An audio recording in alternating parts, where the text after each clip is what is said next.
วันจันทร์ปีมะโรงนะครับเป็นคนอาฆาตพยาบาทอย่างรุนแรงนะและมักเป็นคนที่ชอบมีเรื่องชกต่อยอยู่เสมอนะมีเรื่องนะครับแล้วก็ถ้าได้กินเหล้าหรือเสพสุรากินสุราเหล้าหรือเบียร์เลยของมึนเมา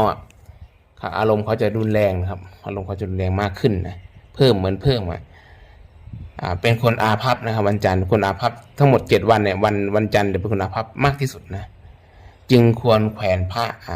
ที่ละเว้นกับสุราคือหลวงพ่อผางเนี่ยหลวงพ่อผางวัดอุดมคงคาเขตนะครับคือเป็นการเตือนสตินะให้ห่างจากสุราละเว้นจากสุรานะครับของมึนเมาสุรายาเสพติดของมึนเมา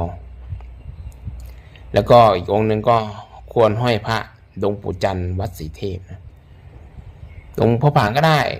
หลวงพ่อจันทร์วัดศรีเทพก็ได้นะครับหรือหลวงพ่อปานวัดบางนมโคก็ได้นะ